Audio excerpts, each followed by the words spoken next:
All right, we are moving on. Oh, sorry, no, wrong one. Should be this one here. All right, in the second half, we're moving on to 16b. More formulas coming. Okay, and 16b is the chapter that you just have to work with the formula. Don't question it too much. Right? It's just about understanding the how to use the formula. That is all. So, okay. All right. So 16b is about mean and median for a continuous random variable. Emily, what is the mean of like the data? Just the average. It's kind of like. Yeah. It's like an average, right? What's median then? The middle point. The middle point. Yes, very good. So mean is the think of it as mean as like a sum divided by the total, right? And then median is the midpoint. Okay. So how do we find mean of a continuous random variable? So remember how when you calculate mean of like a certain values, it's x times the probability of x, right? X times the probability of the value x. Remember this one? Have you guys done this one before? No, this one's actually part of the, I think it was unit 1 or unit 2. Okay, that's fine. Okay, think about this, right? Mean. Okay, no, it's fine. I'll skip this concept for you guys. I'll go straight to the main idea. So remember how we were talking about the PDF, right? So let's say this is the PDF function, right? Let's call that fx. Okay, the mean or the expected value is essentially what if you were to so for all the probabilities when you multiply the value into the probability. So basically the formula ex, so mean, right? I'll write the main formula here. Mean is mu. This is the letter mu. That's a Greek letter mu. Okay, it looks like that. Okay, so mean is also used as a Greek letter mu, and that's equals to expected value is the same as the expected value of the random variable x. So mean is the same as expected value. Expected value. Okay, and now the main formula is e of x is equals to antiderivative of negative infinity to positive infinity of not just fx, because normally when you antiderive just fx dx, what does that give us? If it's as it is just now, what does that give us? That should be equals to? 0. Not 0. When you antiderive the whole area,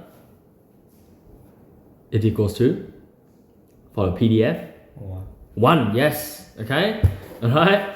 So, but then, so that it doesn't have only just that, actually, you need to multiply x into it, all right? So it's antiderive, and then you have to times x into the function, and then you antiderive it, okay, from the left all the way to the right. Okay, so this is the main idea behind this chapter. Now I'll give you guys an example, and then we'll work through the example here.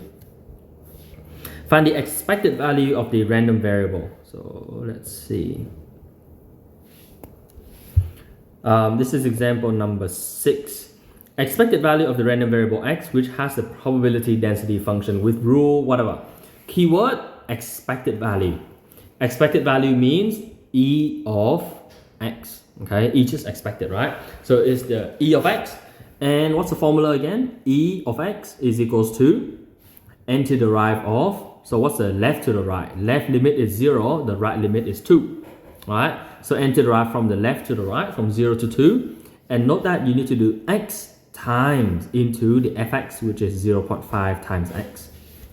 Okay, what does that mean? What does it mean by x times into it? You literally just times it in. So x times x is x squared, right? So that'll be 0 to 2 of 0.5 x squared. That's it. That's what it means by times x into the function. Okay? Make sense? Yeah? And then the rest of it is easy. It's just antideriving, right? Take out 0.5 and then antiderive it. That will be x cubed over 3 from 0 to 2. And then that would be 0.5, which is 1 over 2. Sorry, 1 over 2. And then substitute 2 in. That would be 8 over 3 minus 0. Okay? 0 over 3. Any question, Emily? No, yeah. The only new thing is this thing. X times into the function is the expected value of X. That's the only new thing. The rest of it is just what you guys been doing all along. Just anti-deriving and then working it out, right? So that would be simplified 2 and 8. That would be 4. So the answer is 4 over 3. So note that the expected value is more than 1. In fact, the expected value can be anything. Right? This expected value can be anything. Alright, remember how probability is between 0 and 1. The expected value can be anything. Okay, just remember that. So yeah, so that's an example for example 6. The only difference is you got to times x into the function, and then you anti-derive from left to right. Could the 0.5 be made into 1 over 2? Yeah, you could. It was done here. As in like before. So how you've taken it out, just times it back in as 1 over 2 straight away. You can, yeah. You can. So this one is 1 over 2, right? You can technically times it in and make this one x power 3 over 6, and the answer will be the same. Yeah. So if you work this one out like that, then this one would be just 8 over 6 minus 0 over 6, same thing, 4 over 3. Okay? Either way. So when I see a constant number, I tend to take it out, just so that sometimes it will be a bit easier. But if you find that it's actually easier to multiply it in, then multiply it in. Doesn't really matter. Okay? Alright? Redo example 6 and then jump to question 1. Okay? So redo this example and then start on question 1.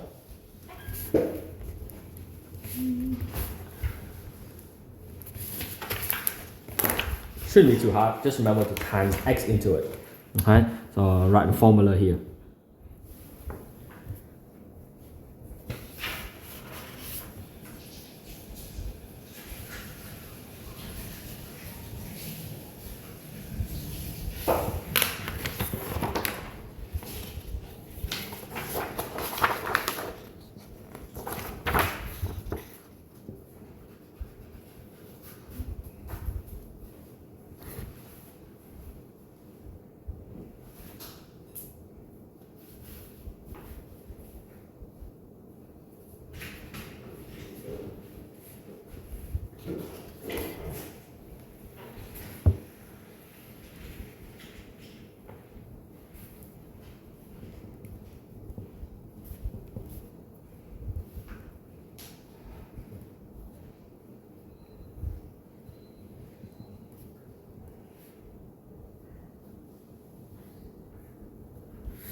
Okay, once you've got ex equals to 4 over 3, then start with question 1.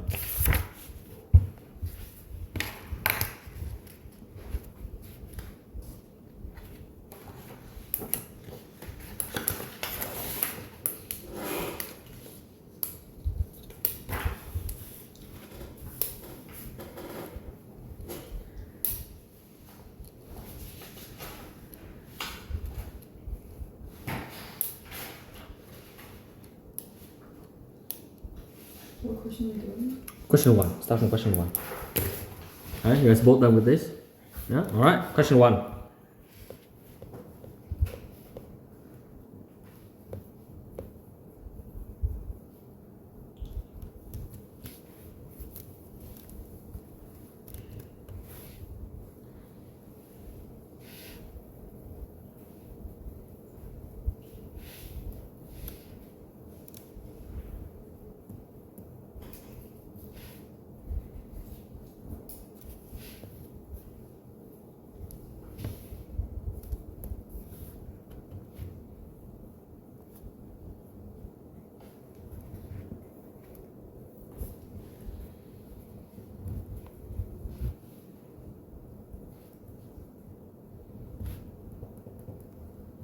Okay, I'm slowly working out question 1a, so if you are stuck, have a look.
Okay, A1A and 1B are done, so see if you can get the right answer. I want you guys to finish up to C and D as well, if you can. Okay? How do you go? Okay. What do you? So root x just means x power 1 half, right? That's x power 1. So think about that, you know how x is root x times root x, right? Is that root 2 times root 2 is just 2. Yeah? Did you have, because remember how 2 squared equals 4, right? So then square root of 4 equals 2, right? So see square root 4 times square root 4 is 2 times 2, which is 4.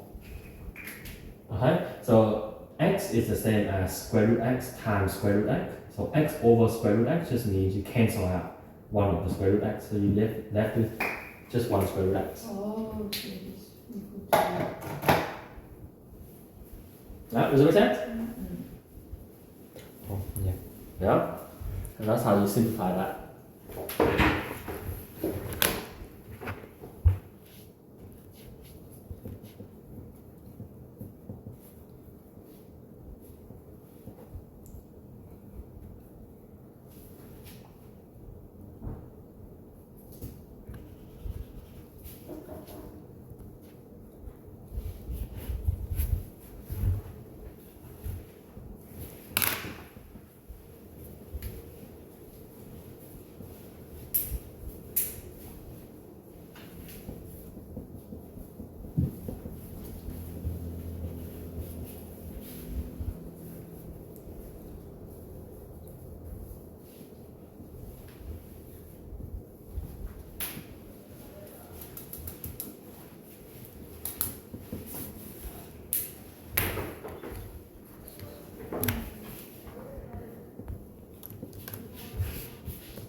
Okay, so the answer for B should be 1/3.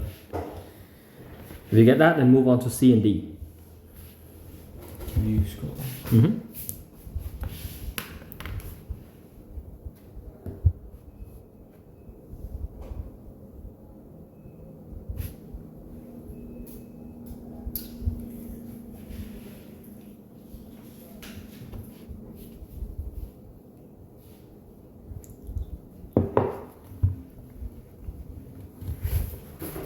Does that make sense?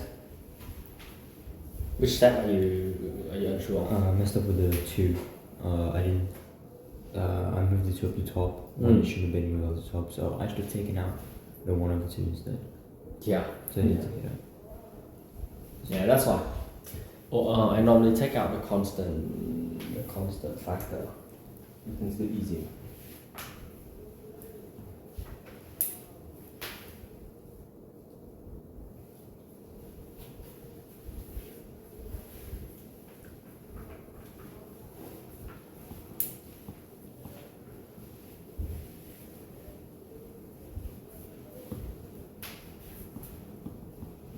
Is it the whole equation times by x or just Yeah, the whole equation times x. Yes, so you have to times it into each of the terms. Correct.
Question D is a little bit different.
Okay.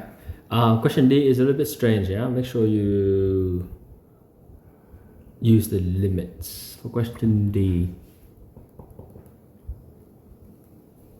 Yeah, because there's no limit. So it starts from 1 to infinity. Isn't it just 0 minus 0? Because A goes to...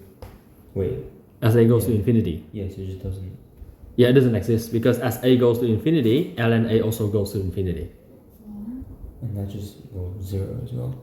Not 0, well, ln 1 is just 0, so it doesn't really do anything, right? Yeah.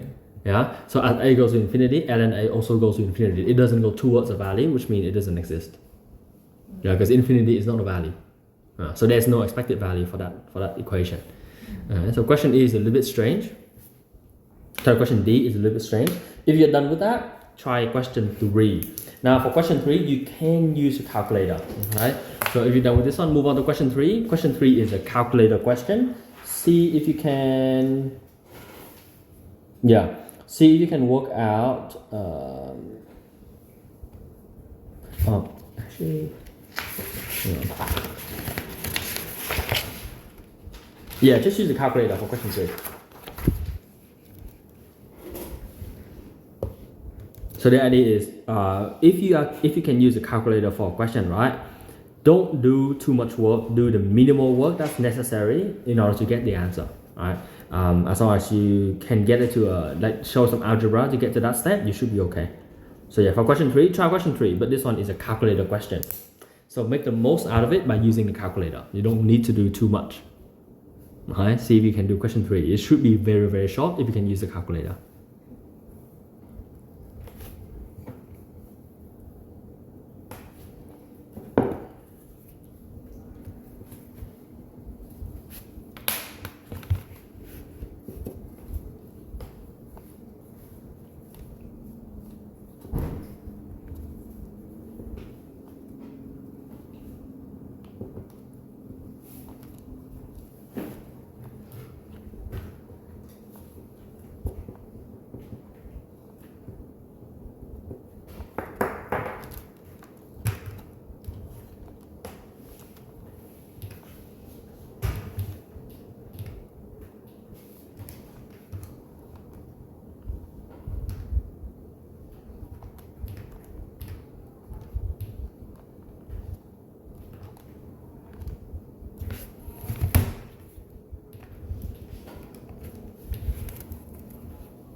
Does it make sense now? How are you doing the calculator? Use the, you forgot to times x. Remember, means you gotta times x into the function. Right, so if you multiply the function and times x into it, and then question B.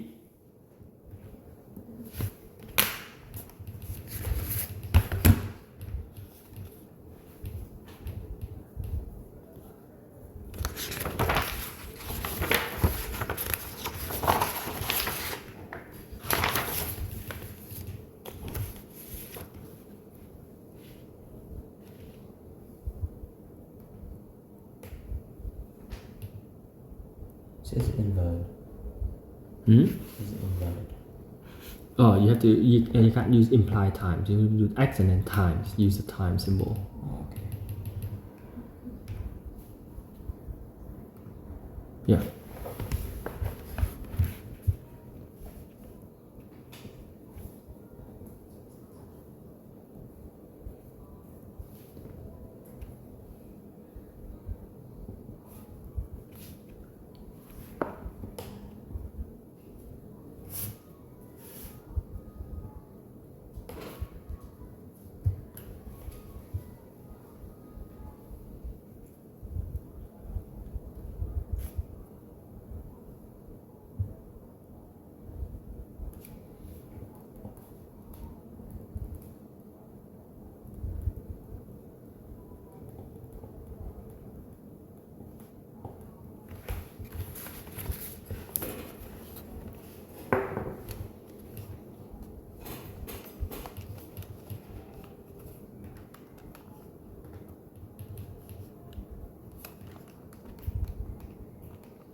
Okay, so if you don't get the answer for B, look carefully. What's the difference? Okay, look carefully what the two questions are asking you for. Question A is the mean, but question B is the probability. Okay, well, if you're done with the question 3, got the 2 answers right, then move on to question 4. Question 4 is a non-calculator question. Okay, question 4 will be a tech-free question. Alright, did you get 0.458? Okay, good. Question 4, try question 4, is a tech-free. So question 4 is a bit tricky because it has sign and cost. It has cost in it. So see if you can do it. Okay, see if you can remember how to do, how to do cos of pi and negative pi. Can you do that? Yeah.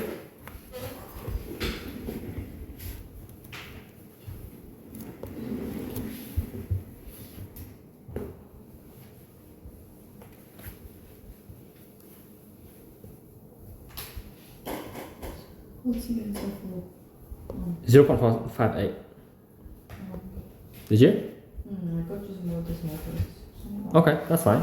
As long as you round it to the 3 decimal place and you round it to 0.458, then that's fine. And then try question 4, non-calculator.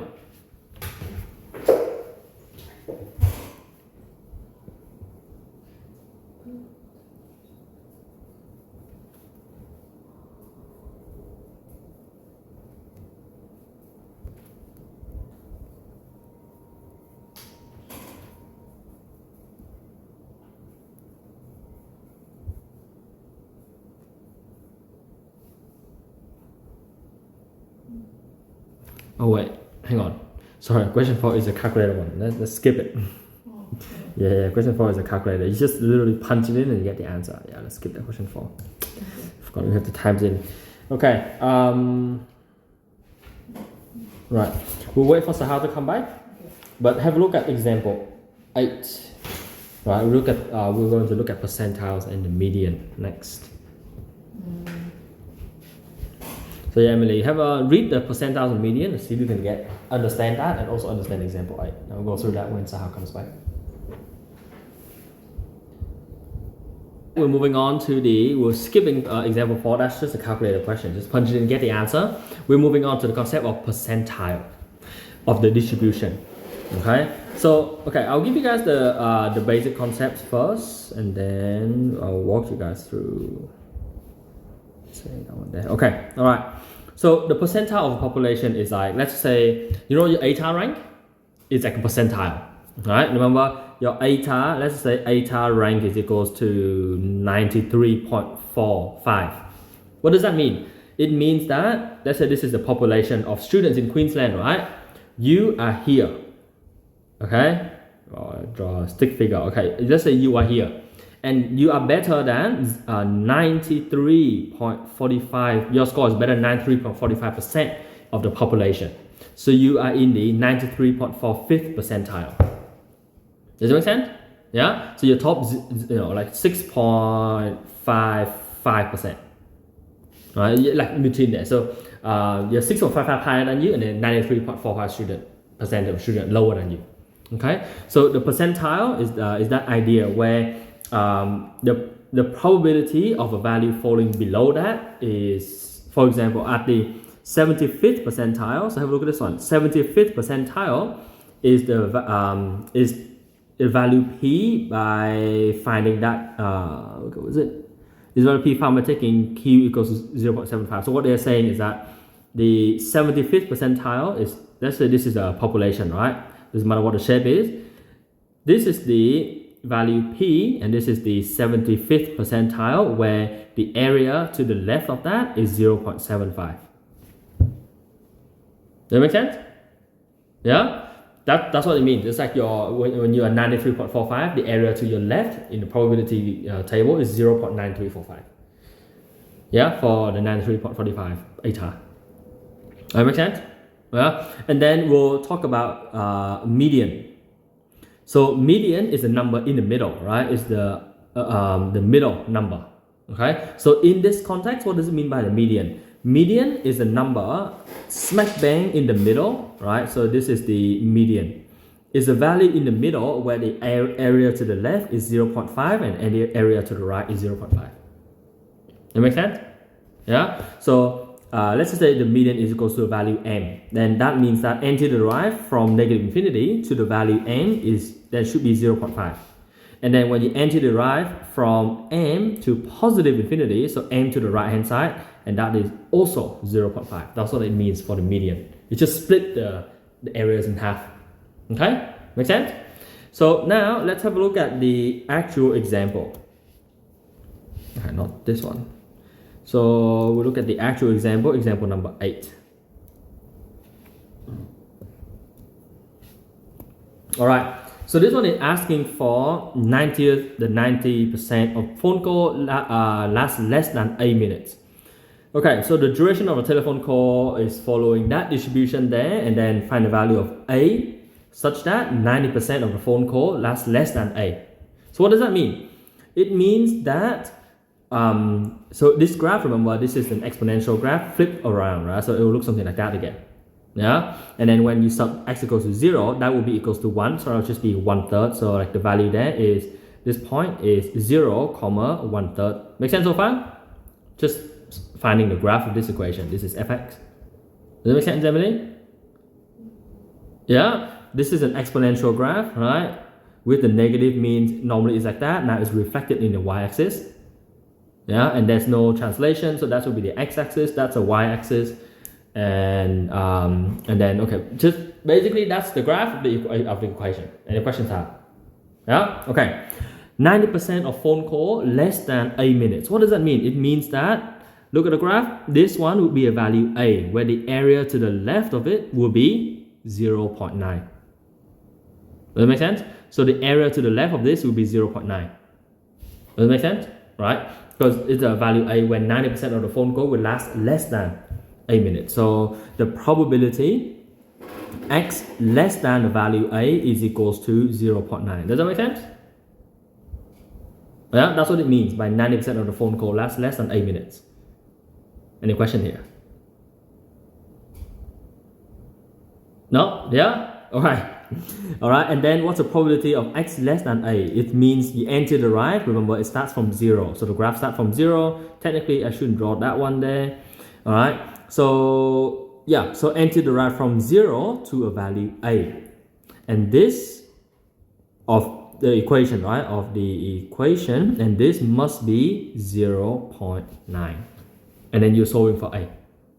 Okay, so to solve for A, you have to n to the right that. I will take out the number there. So that'll be 1/3, n to the right, e to the power negative x/3 is divided by -1/3, which is times by -3. Okay, maybe I'll write it out slowly. Divide by -1/3, right? Calculate it from 0 to A. And this should be equals to 0.9. And remember, keep in mind, pay attention to the variable A. We're trying to solve for A. Right, make sense so far? Yeah, just resolving the antiderivatives, right? And then divide by 1/3. So divide by -1/3 is the same as times by -3/1, right? And that one actually can be taken out into times with the 1/3 there. So that would be -1 times into the brackets of e to the power minus x/3 calculated between 0 and A equals 0.9. Make sense? Make sense so far? Yeah. So what I did is just take this one and then multiply that with 1/3. Okay, because divide is times, alright? And then next would be putting the A in there, so that's -1. So I can actually take the -1, bring that to the other side, so divide both sides by -1. So that will be e to the power -A/3 minus e to the power 0 equals to -0.9. Does that make sense? Yeah, just divide both sides by -1. And then sub in A and 0. All good, Emily? Yeah. Now, e to the power -A/3, you can't do anything about it, but e to the power 0 is 1. Alright, so -1 equals to -0.9. There's a lot of algebra in these questions. Okay, so it's a chance for you to practice working it out perfectly. As you can see, unit 4 is, it gets trickier than unit 3. So 1 minus 0.9, which means e to the power -A/3 equals to 0.1. Okay, how do we solve for A? You can use that. Yes, correct. So what will be the next line be? The ln 0.1 is equal to negative a over 3. Yes, correct. And then can you take out 1 over 3? Yes, correct. So then to take out 1 over 3 and divide both sides by times both sides by negative 3. Yeah. Right? So technically, when you get up to this point, that should be okay. However, the textbook will go one extra step and then simplify it. How can they simplify this thing there? So at this point, you're like, how do I simplify this one here? What do you notice about 0.1? 0.1 equals to what? What can we change the ln of 0.1 into? A fraction. What fraction would that be? 1 over 10, correct. And 1 over 10 equals to? 10 to the power? Negative 1. Correct. 10 to the power negative 1. And if you have a power in a log, what can you do? That's right. 3 ln 10.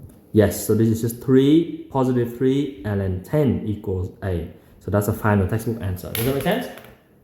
Yeah? Okay, anyway, so that's a lot of algebra, but the main concept you guys need to remember is this one here. The first 2 lines is the most important. The first 2 lines are the new things, the rest of it is just algebra. Okay, so recap, what does the first 2 lines mean? So how? Try to explain. How do I get the first line? It says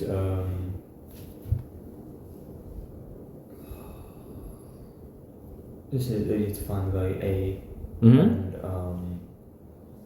90% calls less than 8 minutes, so it has to be x is less than A. Then 90% as a decimal is 0.9, so it's yes. 0.9.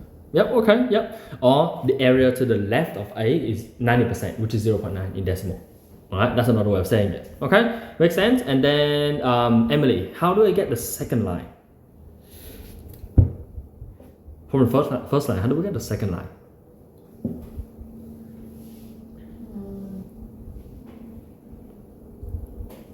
Just put in the limits. Yeah, just put in the limits, right? So less than A means n to the right from the left, which is 0 in this case. Remember 0 there? Yeah. So from 0 to A, right? So the area from 0 to A is the area to the left of A, and that area is 0.9. Okay, make sense? All right. Now I want you guys to try one. Yeah, just one question. Let's see. Okay. The question will be question 8.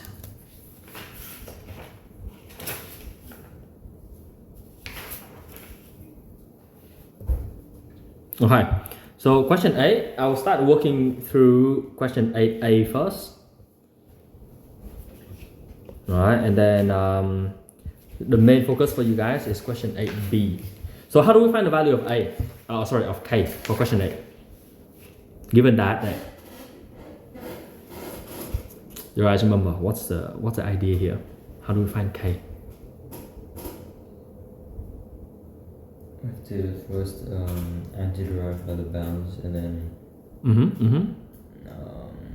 okay, and then so antiderive from the boundary, so 0 to 1 of the function, which is just k dx, and then it become equal 1. Perfect. The total area equals 1, right? And then you just solve for k. So when you antiderive this, what is it? kx. Yes, good. Kx. Yep, that's right.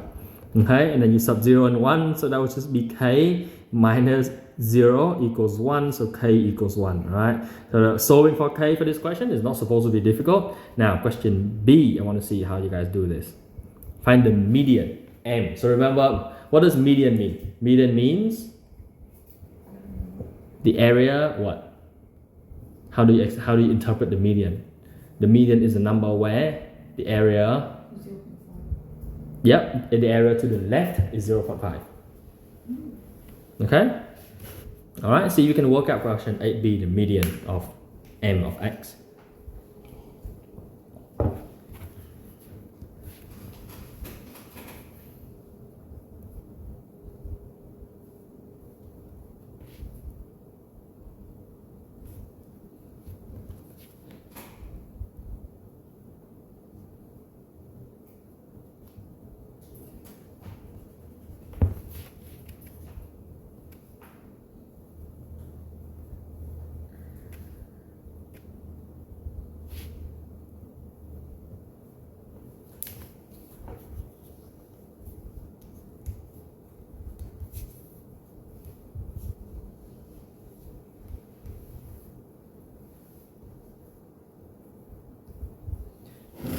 also gonna do the median. The first two lines are there. See if you can understand and continue. Right. So the area to the left equals to 0.5. And area in PDF is just probability, right? Wait, where do you get the 0.5 from? Sorry? Where do you get the 0.5 from? Because median is a number Oh, that yeah. chops it into half, right? Yeah. Okay.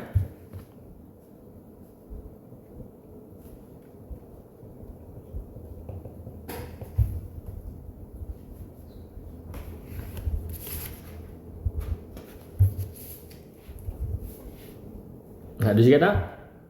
0.5? Okay, good. So Emily, if you got that one, I want you to try question 7. Oh, wait. Question 9, actually, question 9. Find the median of m of x. Yep.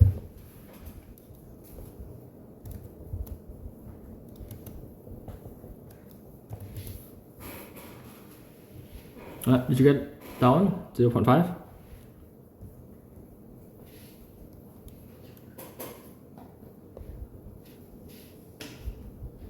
Yeah, here's question B again.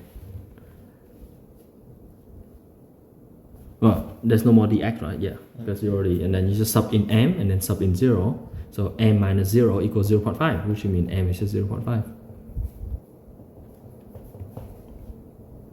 That's it. Okay, you're solving for m, so that's why there shouldn't be any x in it, and you just got to get that equals to 0.5. And for this one, it's simple. Now, question 9 is a little bit trickier. Again, see if you can set out question 9 by yourself first before you see my answer.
So note that this one, at some point you will have to use the calculator to continue.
Okay, if you've got the final answer for M, then you're good to pack up. That will be the end for today's lesson.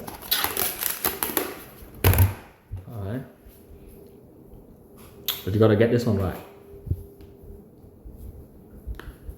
So note that there is an alternative pathway. Once you've got up to around this step here, you can technically end solve this whole thing. Alright, so you don't need to, so the step from there onwards is optional. Alright, so this is optional.